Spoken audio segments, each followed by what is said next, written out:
Hello guys, welcome back. This is Alex with another reaction video. Of course, welcome to this channel. Maybe a lot of you or some of you know me from my other channel where I have some reaction with the SB19. I'm talking about Alex and channel. You can find the link in the description if you want to go to see those reactions and as well to give some support on that channel as well. This one, it's dedicated to, of course, reactions as well, but a lot of documentaries because I want to know more about the artist itself. So that's why I'm telling you, if you want to see my reaction, I have two only right now on Alex and channel. Like I said, the link in the description where you can find a lot of other artists if you go on that channel. But before I continue with my journey with SB19, I want to know more about the band itself. And you guys suggested me to watch this documentary, which has 7 parts, if I understand correctly. It's from this channel, which you can find the link in the description, the original video and the channel that did this documentary. And again, thank you. Go to show some support as well over there. And this one is, the channel is Casual Chuck, if I pronounce it right. And this is the part 1. I want to know more about the band, how the band is formed, why, from where. I know they are from Philippines, but, you know, I have more insight about the artist itself. I guess it's something... I don't know if other reactors do this, but I didn't want to mix. That's why there are 2 channels separated for more documentaries and reactions video, because it's important to know the artist. It's important to know who, not only do the reaction to the song and that's it.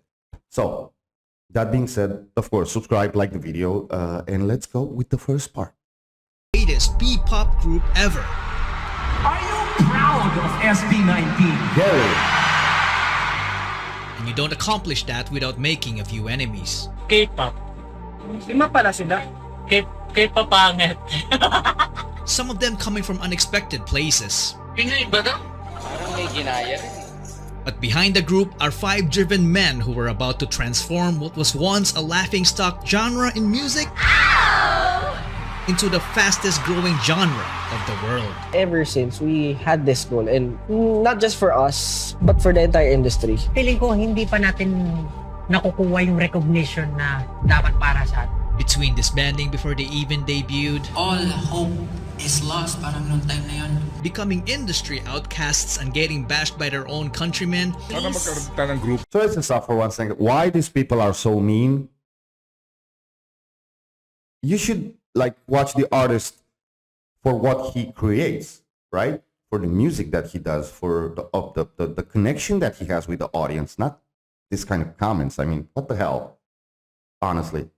Na hindi naman mangkataasan ng tangos ng ilong. Para The most inspiring one. 1, 2, 3!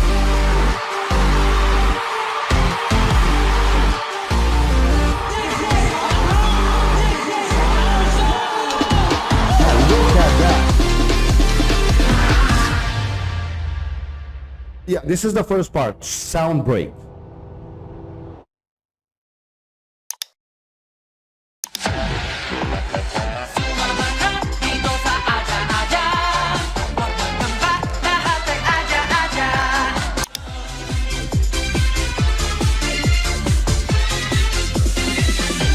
So that was in 2020 and 97? This is called Triple, a group of talented performers and comedians from Korea you've probably never heard of.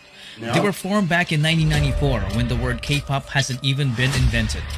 In 2002, one of the members made the biggest mistake of his life, which will change the entire course of P-pop history.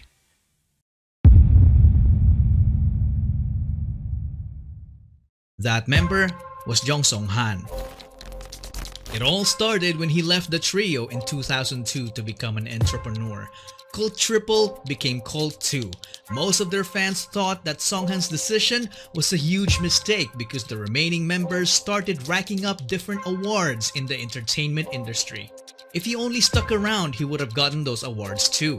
But this man's decision was final. He used all of his savings to build an event organizing company called ShowBT Entertainment. Today we know him as Tatang Robin. Fast forward to 2015. The fight of the century just happened. One Direction's Drag Me Down was all over the radio, and Big Bang was the biggest K-pop boy group, while P-pop has top one project. Chances are, you have never heard of them. No. But somewhere in Makati, Philippines, an audition was held. Tatang Robin was looking for young talents who would be part of the package of their service as an event organizers. Talents who can perform on their own but can also serve as backup dancers and singers to their main performers. One of the main attractions of the SATA audition was if you're good enough, you might just debut as a member of ShowBT's first ever P-pop group to undergo a Korean-style training. Filipinos don't get opportunities like that so often, so hundreds of talents applied, but only 30 made it as trainees. They were initially called the ShowBT Musical Gala Team, but then later dubbed as Nara, which in Korean means country and also happens to be the national tree of the Philippines. Oh. If you're a fan who is deep into the P-pop scene, you would recognize some of the future P-pop stars, but one of the most notable ones is this. From the beginning, to understand how the band is formed, and that's for me is really important. Member of the K-pop dance cover group called PHP. In training, he was the guy who shows up early and leaves late despite juggling a full-time job as a data analyst to help provide for his family. He was selected Stell Ahero. Okay. He was only a kid when he started competing as a performer. As a dancer, he racked up win after win on a national level with his school crew and became their official choreographer, teaching crewmates 2 to 3 years older than him. He later joined a dance crew called Seyon and talent. went on You have to to win have talent for international that. titles. Stell obviously worked so hard. Amidst his studies and competitions, he also worked part-time as a McDonald's service crew and teaching dance to kids with special needs. There was a point that he worked too hard that he wound up in the hospital. His poor health caused him to lose his earnings and nearly his life. Fortunately, he was able to recover. This made him the obvious choice to become the choreographer of the group. But little did they know that dancing wasn't his only talent. As a kid, he joined the school choir to become the only male soprano and only improved as he gotten older. He easily became the main heavenly voice of the group because his vocals were just Wow. Whoa. out of this world. Exactly. Unlike Pablo, Stell was very friendly to everyone. In fact, one of his closest friends also auditioned and made it as a trainee. This friend is nothing to be trifled with because having the worst upbringing among the others made him the strongest when it comes down to pure guts and determination. Josh Cullen Santos. He left home at the age of 16 and it was his decision. From growing up in a toxic environment to being physically abused as a kid by their nanny. Man. I'm talking about getting poured candle wax all over their body. What At the an early hell? age, he experienced what it felt like to be a member of a middle-class family that went rock bottom in just a matter of months. They got evicted from medium-sized apartments to increasingly smaller rooms. It came to a point when his family had nothing to eat with rice but ketchup and salt. They had no permanent address. Because of that, Josh and his sister dropped out of school multiple times, so they got bullied at school for being repeaters. Sometimes he would even get into fistfights for defending her. Josh had enough of this, so he decided to leave to become independent and started working as an internet cafe attendant. Using his own income, he took the alternative learning system to attain his high school degree. He initially had no background in performing. Not until he found Stell performing with his dance group called Seyon. Josh became an instant fan, and when they connected, Stell became his mentor, which led to them becoming co-members, and they went on to win numerous K-pop dance cover competitions all over Asia. They even met BTS during one of their winning runs in Korea. So from champions to trainees, what else is in store for them? See, guys, life, it's so fucking strange sometimes. And sometimes you have to like really hit the bottom for reaching your destiny, I guess. I don't even know how to call it. This is a beautiful story over here.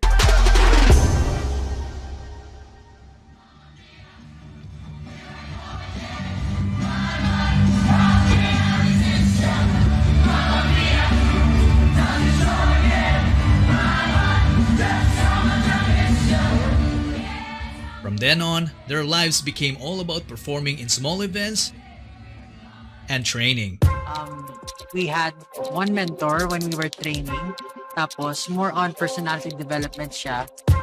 Tapos, presenting ourselves on stage. We had no idea that the Korean-style training they went through It's far, far from what they've been doing sa Korea. was nothing but a mere marketing strategy. But yung skill-wise, parang ganun. We were left on our own.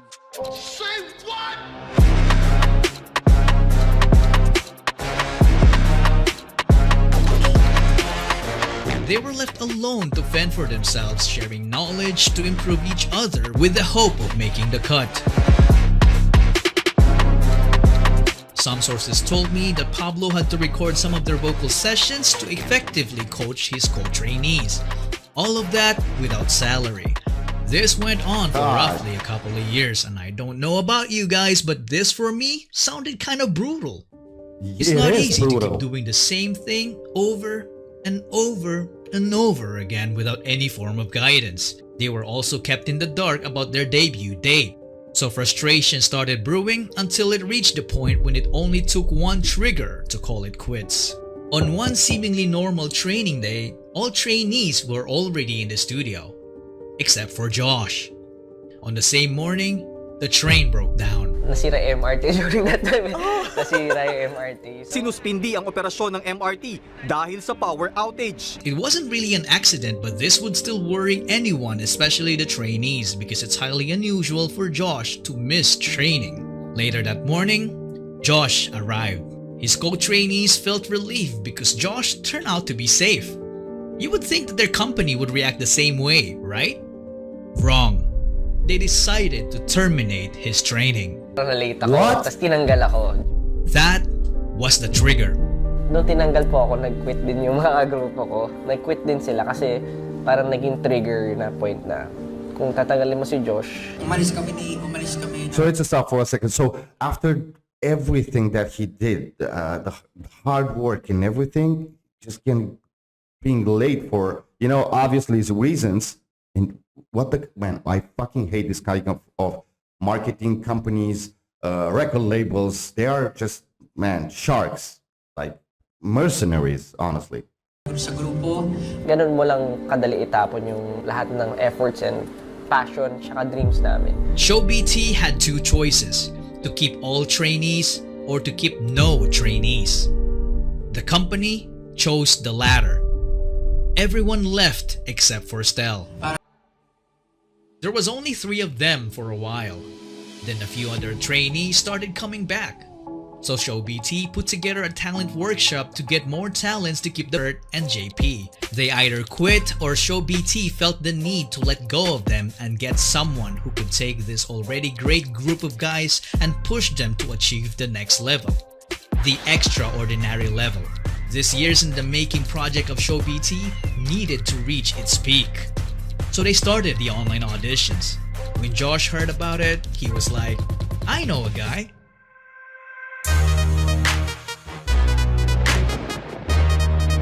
The guy he was talking about was a pain in his butt because their groups have clashed multiple times in their early dance competitions, and their battles were also a gifted singer as a kid.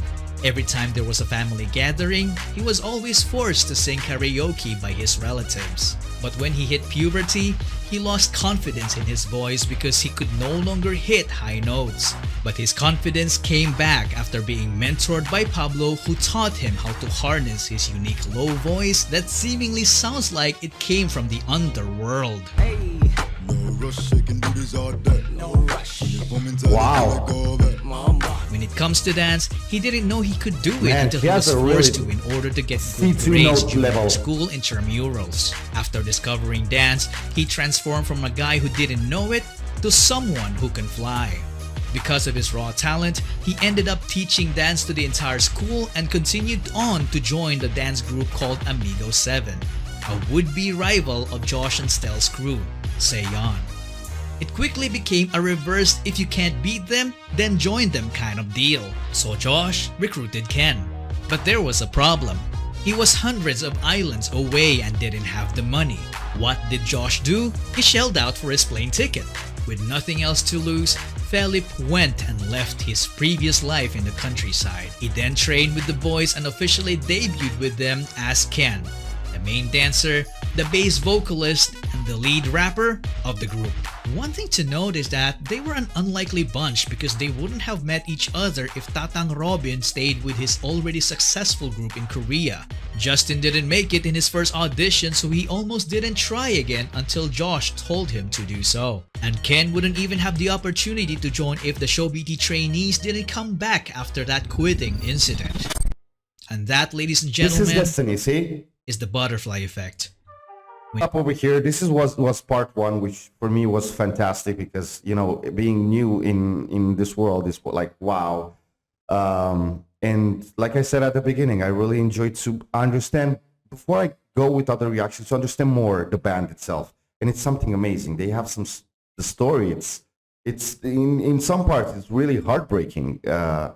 And I appreciate them all, but, you know, Josh, the way he resisted over there and he wanted, man, it's really, really, really outstanding. Okay, I'm not gonna make this video much longer than it already is. This was the part one. There's gonna be a lot of other reaction on this channel as well, documentaries, like I was saying, knowing the band, and on Alex and channel, where you can find the link down below in the description. There are already 2 reactions with the SB19 and more to come. So make sure to go and subscribe over there as well. Thank you for watching. Thank you for this amazing journey that you showed me, guys, and for this amazing band. Thank you for watching. Thank you for being here. And like I always say, until next time, stay safe.